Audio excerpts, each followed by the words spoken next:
Bem-vindos à Ação Nerds, eu sou o João, esse é o Caldeirão, e hoje mais um vídeo da iniciativa Cinemateca, nessa configuração diferente que você já aprendeu a gostar. Hoje, com vários convidados simplesmente sensacionais. O primeiro dele, meu amigo, meu irmão, que está sempre aqui comigo, habituê da casa, ele, Iago Hudson, do Caçador Scout, beleza, Iago? O Cobra Plifkin de Bauru.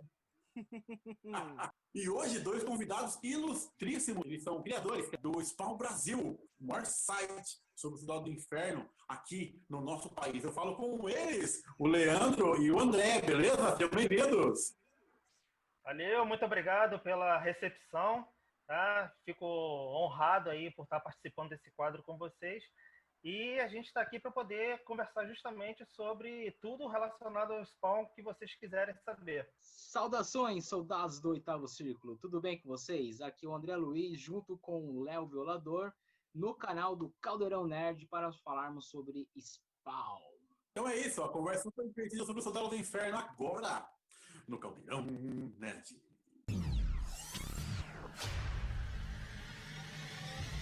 Bom, antes de mais nada, vamos contextualizar um pouco a época em que surgiu o Spawn.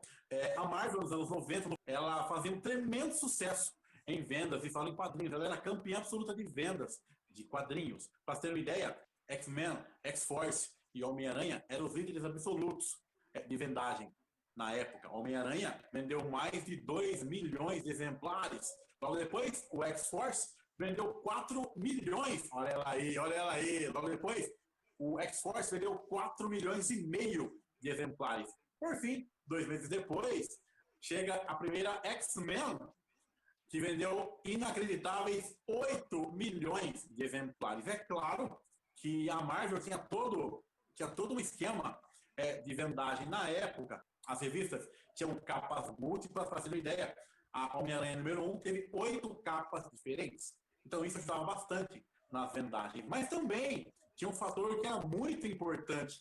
A Marvel tinha na época os melhores desenhistas da atualidade, os mais conhecidos, aqueles que eram top de linha da editora. O Homem-Aranha era escrito e desenhado por Todd McFarlane, que vai ser o protagonista da nossa história hoje em dia. X-Force era escrita e desenhada pelo nosso gênio incompreendido, será ou não? Rob Liefeld.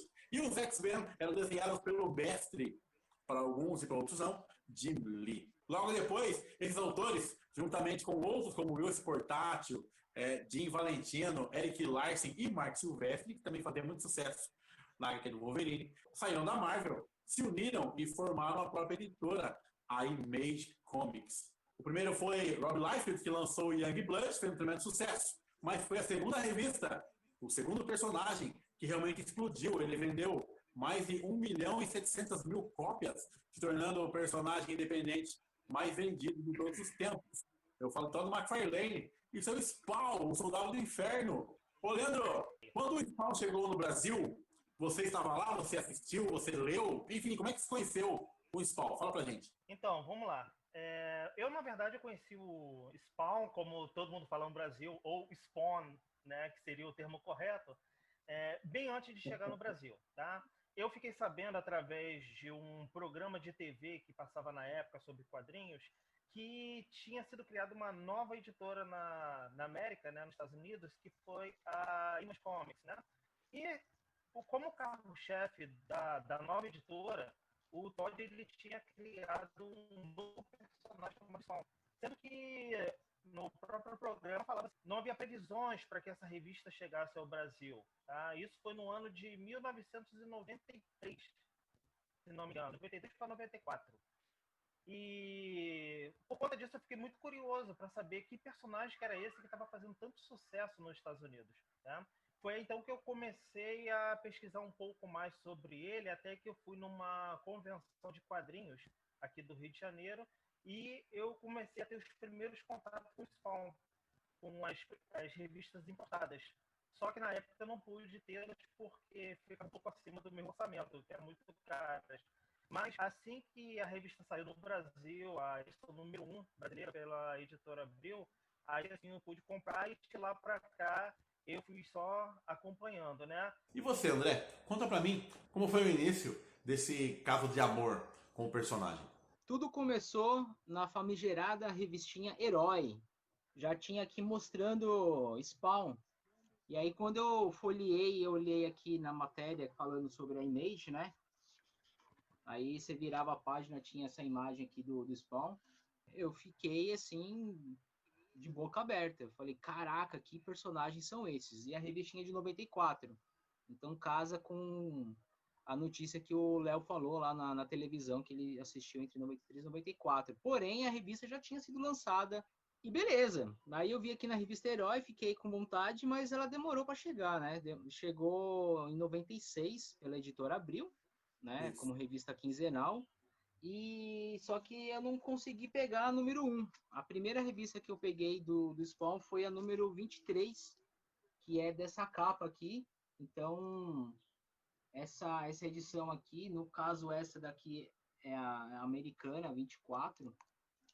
Aí depois a gente pode falar mais para frente por que deu uma defasagem de número, por que essa é 24 e aqui no Brasil é 23. Sim. Então foi isso. Aí eu comprei essa revista 23, mas não comprei a seguinte, né, que seria a 24.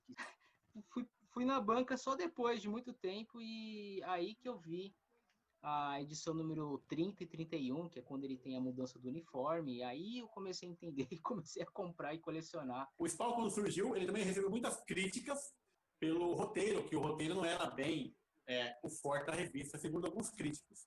E o Mark Farlane tem uma sacada de gênero das edições 8, 9, 10 e 11. Que sacada foi essa, jovens? O McFarlane, ele recebeu essa crítica, né, de vários locais, né, várias pessoas dizendo que eles não eram roteiristas. E realmente, nenhum dos fundadores da Image eram roteiristas, eles eram essencialmente desenhistas. Foi então que ele falou o seguinte: então vocês querem roteiro? Vocês vão ter roteiro. Foi então que ele convidou 4 grandes roteiristas para poder escrever nessa sequência de edições. Alan Moore escreveu a edição número 8, ele expandiu a história contando um pouco mais do inferno. A edição número 9 foi escrita por Neil Gaiman e ele expandiu o conceito do céu, né, do paraíso.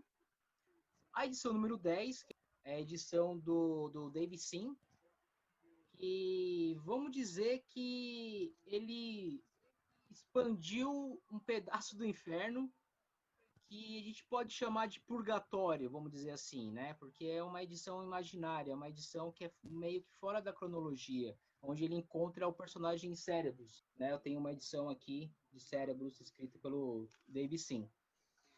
E depois finaliza com a edição número 11, que escrita pelo Frank Miller, que ele expande na verdade não expande nada, ele conclui a ideia dele voltando para casa. Eu estou falando assim de expandir a ideia porque, a princípio, a ideia era essa, era de escrever sobre céu, inferno, purgatório e lar, né? Ele fazendo todo esse processo.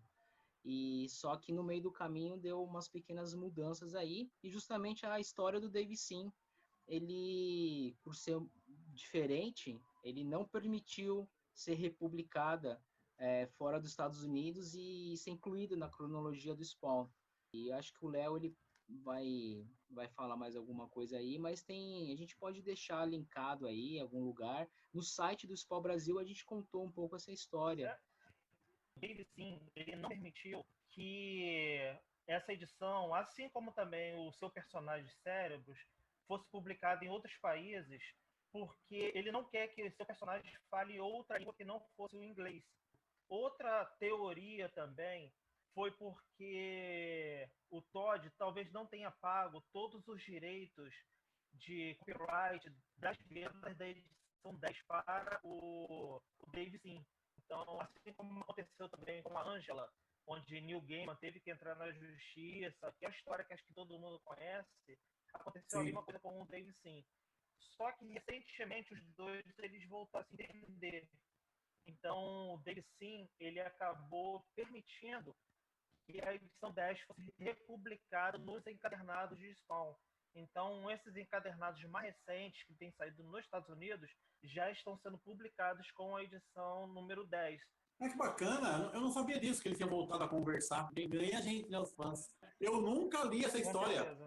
Eu nunca li a edição número 10. Ela é boa? Ela já foi considerada como uma das melhores histórias já publicadas, não só do Spawn, mas de todo o universo dos quadrinhos, porque o Dave Sim, ele é considerado como um papa das histórias independentes, né? Ele nunca trabalhou para Marvel, para DC, qualquer outra editora que não fosse a dele mesmo. E aí eu faço uma rápida complementação aí no que o Léo estava dizendo, porque todas as histórias do Spawn tem a visão do Todd McFarlane por trás.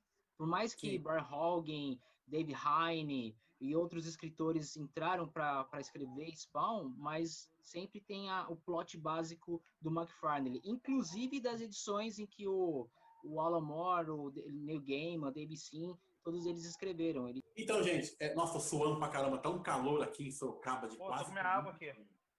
Nossa, tá demais. O André mencionou outros autores, né, André? Agora de pouco, na sua antiga fala. Tirando o McFarlane, quem vocês acham que é o grande autor do Spawn depois do McFarlane? Para vocês. André primeiro, vai, que levantou a bola. Talvez eu destaco um nome conhecido e um nome desconhecido. O nome conhecido seria David Heine, que escreveu, que para mim é uma das histórias mais legais, que é a saga do Armagedon, que aconteceu depois da edição número 150, que já é da edição da editora Pixel Media. E o segundo nome que é desconhecido, entre aspas, porque as pessoas às vezes não lembram o nome a pessoa, é o Alan McElroy, que é a pessoa que escreveu a edição que daria para fazer uma série de televisão muito foda, pode ser para Amazon Prime, Netflix, HBO Max, alguma coisa, que é essa série aqui, ó, Spawn the Undead, né? Spawn morto. É uma série de 9 edições, aqui é a edição encadernada, né? E ele que escreveu todas as edições, é muito boa. Leandro, então para você eu faço uma pergunta diferente. Depois do McFarlane, quem é o grande desenhista do Spawn para você? A minha escolha praticamente é unânime entre todos os fãs de Spawn, porque depois de McFarlane, o desenhista que deu a cara do Spawn foi o Greg Capullo, né? Embora o McFarlane tenha criado o visual do Spawn, né, dado os seus primeiros traços, dado o personagem, foi o Greg Capullo que fez dele a imagem que a gente mais tem na cabeça, né? Ele que deu aquele visual onde o Spawn tem um pouco mais de garras no seu uniforme, a sua capa ficou muito mais ampla, aquela aparência rasgada. Tanto que quando ele voltou recentemente a fazer a edição 300 comemorativa, foi um saudosismo gigantesco. Então, para mim, hoje é o melhor desenhista do Spawn que já teve. Outro desenhista que eu destaco bastante, que eu gostei muito do trabalho dele, foi o Ashley Wood, tá? Ashley Wood foi responsável por uma série chamada Hellspawn, cujos traços parecem um pouco com o Bill Sienkiewicz, tá? É aquele desenho misturado muito com montagem. Ele faz muito recorte de jornal, de revista, e ele faz mistura desses recortes com artes pintadas. É um desenho muito bacana também. Tá? E, infelizmente, é um trabalho pouco conhecido no Brasil. Eu vejo que vocês estão falando muito de coisa que não chegou aqui no Brasil, né, meu? Tem uma certa dificuldade de encontrar algumas edições especiais do Spawn aqui? Eu tenho até algumas edições importadas aqui que eu separei para mostrar para a galera o que temos que não foi lançado no Brasil. E para você comprar coisa do Spawn importado, a gente tem no nosso próprio grupo no Facebook pessoas que ajudam a você comprar isso de fora. A gente tem alguns sites, por exemplo, Rica Comics, que é um site muito bom para você conseguir comprar algumas coisas importadas. E Mercado Livre também, se você tiver sorte de alguém dar algum preço aceitável, né? Ou Mercenários Livre. Comprar. Mas, por exemplo, fogo, né? Esses encadernados aqui, que daqui a pouco eu vou mostrar na ordem, assim como esse que eu acabei de mostrar, tal, Na próprio site da Amazon, né, .com.br, você consegue comprar. Eu, como colecionei Spawn desde o início, né? Sendo que, conforme eu fui lendo sobre a história, eu fui sabendo que existiam edições importadas, a começar pela edição 10, né? E não sairia no Brasil pela editora Abril. Só que naquela época, o João Gustavo vai me confirmar isso, havia comic shops que Sim, vendiam edições importadas. Então sim, era relativamente fácil comprar essas edições. Eu é praticamente verdade. só toda a minha coleção de revistas importadas do Spawn, eu comprei em comic shops aqui no Rio de Janeiro, ou então eu comprava em outros estados, via correio. Atualmente as únicas soluções são as que ele falou, ou então acessar alguma comic shop americana pela internet e fazer uma compra que a loja possa fazer o envio no Brasil. Então vamos lá. Então a gente tem Spawn the Undead, temos Spawn Blood and Shadows. Essa daqui já é Blood Salvation, que é do Alan McElroy, né, que a gente estava falando dele, ele também escreveu essa história. Herança Maldita é um encadernado da Esse é HQM. brasileiro. Esse é brasileiro. Mas isso daqui foi um dos últimos encadernados que havia sido lançado no Brasil. E fim de jogo. Depois dessa, iniciou a fase do outro Spawn, que é o Jim Downing, e é esse encadernados aqui, que é o New Beginnings.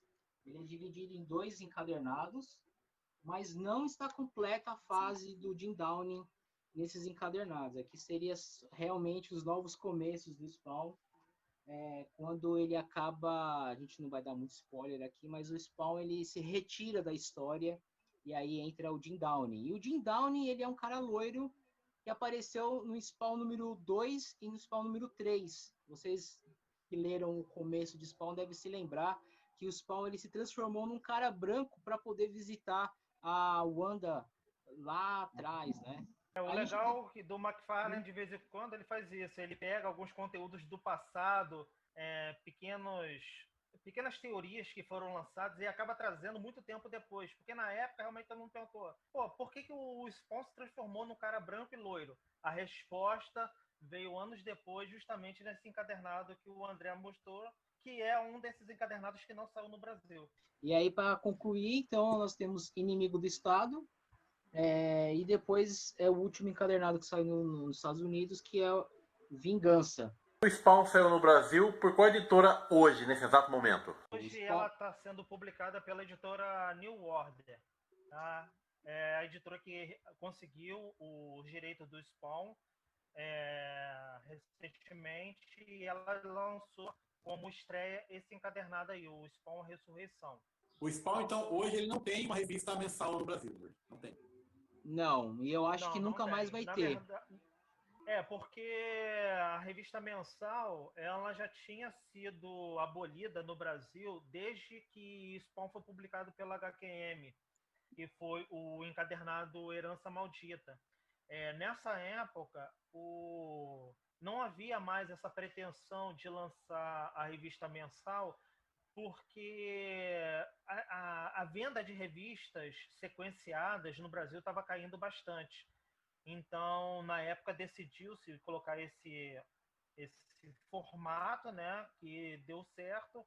E eu acho que é um tipo de formato que é válido para poder lançar no Brasil, porque a gente, venhamos e convenhamos, o Spawn ele não tem tanto público quanto quem acompanha um Homem-Aranha ou um Superman, né?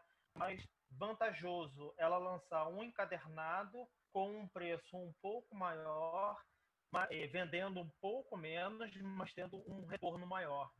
Quando o Spawn surgiu nos anos 90, eu falo, claro que é outra realidade, anos 90, né? Mas eu lembro que o Spawn ele tinha a revista do Spawn, ele tinha a Maldição do Spawn, aí tinha várias minisséries como Feiro de Sangue, teve os encontros com o Batman.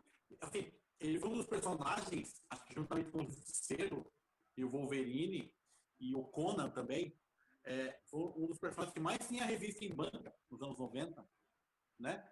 Então isso mostra como o nosso mercado está bem pulverizado, infelizmente, né?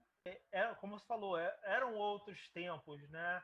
Hoje, infelizmente, não é uma realidade, não só para o Spawn, mas acho que para qualquer colecionador de quadrinho, porque o valor também encareceu a produção de quadrinhos. Então, fica um pouco difícil de acompanhar a mensagem, né? Muito bem, vamos aproveitar e falar do Spawn. Em outras mídias, você percebeu que ele foi realmente um personagem de bastante sucesso. Em 1996, o Spawn chegava à HBO, numa animação simplesmente revolucionária. Sim, o desenho, ele fez assim história na época porque ele transportou para a televisão todo o clima que a gente tinha na revista.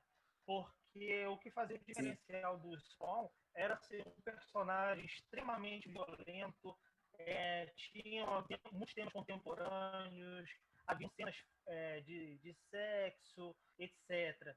Então, por conta disso, o Todd ele se juntou com a HBO e criou essa série animada, que na verdade foram 18 episódios, foram 3 temporadas. E o conteúdo era tão forte que ele era exibido à meia-noite. Ou seja, qual o desenho animado que a gente imagina que vai passar na madrugada na televisão? Então, por conta disso, o Spawn ganhou até vários prêmios relacionados a essa animação. Só que, infelizmente, o projeto ele parou nessas 3 temporadas. Mas quem tiver oportunidade, quem nunca viu o desenho, se tiver oportunidade de assisti-lo, porque os assinantes da HBO têm a opção do HBO Go, né? Pode assistir pelo aplicativo. Sim. Porque estão lá as 3 temporadas. E garanto, não vai se arrepender. Esse DVD aqui, lançado com o nome de O Soldado do Inferno, ele contém a primeira temporada dublada. Então, quando você vai procurar por aí, é sempre legendado, né? Mas essa aqui é a versão dublada, tá? E o engraçado, que vocês não vão conseguir ver aí, mas se você olhar na parte de dentro aqui do DVD, tá escrito o seguinte: Spawn, o soldado do futuro.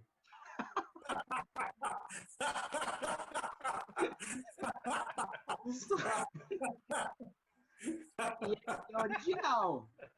Estrelando Jean-Claude Van Damme. É da London. London Time Cop. London Filmes, que foi que lançou.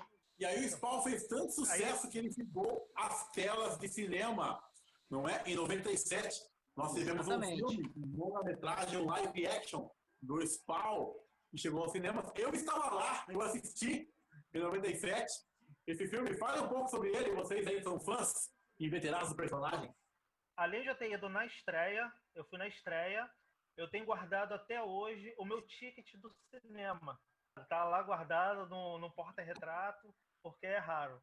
O filme, assim, muitas pessoas criticam, né? Porque falam que é um filme que não teve muita ação, não teve todo o clima que tem no desenho animado ou na revista, que é aquele... o pessoal queria que tivesse sangue, que tivesse violência. Sendo que é o seguinte, a proposta do McFarlane era poder apresentar o seu personagem para a maior quantidade possível de pessoas. Quem lia a história, na verdade, eram garotos de 14, 13 anos. Só que se isso fosse transformado puramente visceral no cinema, o filme ele seria 18 anos. Sim. Então, o Todd ele não alcançaria aquele público que ele gostaria. Então, teve que fazer adaptações, cortes, teve toda uma remodelagem para que pudesse ter uma quantidade boa de pessoas assistindo. Tá? Eu acho que eu sou uma dessas crianças aí que conheceu o Spawn por causa do filme, velho. Eu não conhecia o Spawn, não sabia o que era, e conheci por causa do filme, que passava no SBT ainda. Eu tenho uma nostalgia com esse filme. A dublagem do SBT é uma, a dublagem do Netflix é outra, a dublagem que tem no DVD e no Blu-ray é outra. São 4 dublagens o filme teve até hoje. E sem contar que esse Blu-ray aí é diferente do DVD que foi lançado lá na época lá. Que aí é o corte do diretor, ou seja, é o jeito que o diretor queria que ficasse o filme. Eu assisti o filme recentemente e para mim o filme continua sendo um bom filme, né? Tirando as partes dos efeitos especiais que realmente estão datados, isso não tem como a gente ficar comparando, mas ainda assim a transformação do palhaço para o violador, o monstro, é uma cena muito boa de efeito especial, né? E é engraçado que a gente até brinca, eles gastaram tanta grana. Na verdade, eles gastaram tanta grana que na época foi o efeito especial mais caro do cinema, né? Que é essa transformação. Eles gastaram dinheiro nisso, gastaram dinheiro para fazer o visual da capa, esvoaçante, né? Que é muito bom. E esqueceram de colocar grana para fazer o Malembolgia. Na verdade, o filme do Spawn ele sofre, principalmente no terceiro ato, né? Aquela cena final lá no Reino do Malebolgia, né? Vista hoje, ela é muito estranha realmente e não dá para defender. Mesmo assim, eu consigo ver muitas qualidades na obra, sabe? O Michael J. White, apesar dele não ser um excelente ator, ainda assim, ele tá bem no papel, fisicamente ele é grande, ele é imponente e ele consegue passar todo o sofrimento de alguém que perdeu a família. Você sente o sofrimento dele. O Martin Sheen tá aqui no filme, nossa, eu adoro o Martin Sheen. Ele tem aquele ar vilanesco, sabe, de história em quadrinhos. Ele é um vilão de história em quadrinhos. E isso me agrada muito no papel do Jason Mann. Mas pra mim quem rouba o filme é o John Leguizamo. Ele tá muito bem, ele tá engraçado, ao mesmo tempo ele tá cruel. Eu gosto dessa dicotomia do personagem. Sem falar que a maquiagem dele como palhaço é espetacular e funciona até os dias de hoje. Eu gosto muito da atuação dele. Assistindo novamente, eu particularmente achei o palhaço muito um personagem chato. As piadinhas dele. Sério? Me incomodou um pouco assistindo agora que já sou um pouco mais velho e tal. Para isso tá tudo bem. É interessante a gente pegar o John Leguizamo, porque em vários filmes de super-herói, na verdade, o vilão é o que mais se destaca, né? A gente pega o Batman do Tim Burton, mas que na verdade quem brilhou foi Jack Nicholson como Coringa. Já no Batman Retorno, nós tivemos lá o Pinguim e a Mulher Gato. E com o Spawn foi a mesma coisa, né? O personagem principal é ele, mas quem brilhou foi o palhaço. E o John Leguizamo, como vocês falaram, foi uma atuação excepcional. E assim, o cara, ele na verdade tem quase 1,80 m de altura. E ele conseguiu a mágica de fazer um anão. E falando em mágica, né? A gente não pode esquecer da mágica que o McFarlane ele conseguiu finalmente colocar o personagem dele aí em evidência, que foi colocando dentro do jogo do Mortal Kombat 11, né? Não sei se vocês jogaram aí, mas foi tá muito bem representado lá. Tá muito bom o jogo do Mortal Kombat 11, né? Com a história das linhas dos tempos. E aí conseguiram introduzir outros personagens. Tem o Robocop também, que é outro personagem que eu adoro. Tem o Spawn. E a história dele tá muito boa. E uma curiosidade bacana é que diz que o Malembolgia e o Shinnok, eles são parentes dentro do universo do Spawn do jogo, porque o Spawn do jogo não é, teoricamente, o mesmo Spawn dos quadrinhos e dos filmes. Muito bem, chegamos ao fim de mais um vídeo. Que chato que tá agradável, né? Mesmo assim, uma satisfação ter aqui os nossos amigos do Spawn Brasil. Obrigado, Leandro. Obrigado, André. Onde é que eu encontro vocês nas redes sociais? Fala pra gente. Tá no Facebook, né, /Spawn Brasil. Nós temos um grupo também, que é um grupo muito movimentado. Se você quiser saber como comprar suas revistas, quiser vender, quiser mostrar seus desenhos, etc e tal, o grupo no Facebook é muito movimentado. Temos um grupo no WhatsApp também. Você pode informar o seu número de telefone pelo direct do Instagram. Se você quiser, a gente te adiciona no grupo do Spawn Brasil no WhatsApp, que é muito bacana. Acabei de falar, nós estamos no Instagram também, né? @Spawn Brasil. Você pode encontrar lá e acompanhar a gente por lá. E claro, aqui dentro do YouTube, né? O canal Spawn Brasil Oficial. A gente tem vídeos todas as sextas-feiras às 8 da noite. Às vezes sim, às vezes não, mas a gente tenta sempre postar. Tem bastante assunto bacana lá. E é isso aí, galera. Muito obrigado aí pelo apoio, obrigado pela oportunidade. E o André também esqueceu de falar que nós voltamos à nossa origem, que é o Orkut, porque nem todo mundo sabe, mas o Orkut ele voltou. Então, nós também estamos lá com o nosso grupo. Muito bem, o Caldeirão Nerd está aqui 2 vezes por semana. Eu também estou no Facebook, João Gustavo Rosa, no Instagram, João Gustavo Nerd. Obrigado, Iago. Obrigado, Leandro. Obrigado, André. Valeu. Foi uma satisfação mais uma vez ter vocês aqui. Um beijo do meu pai e minha mãe para vocês e postei.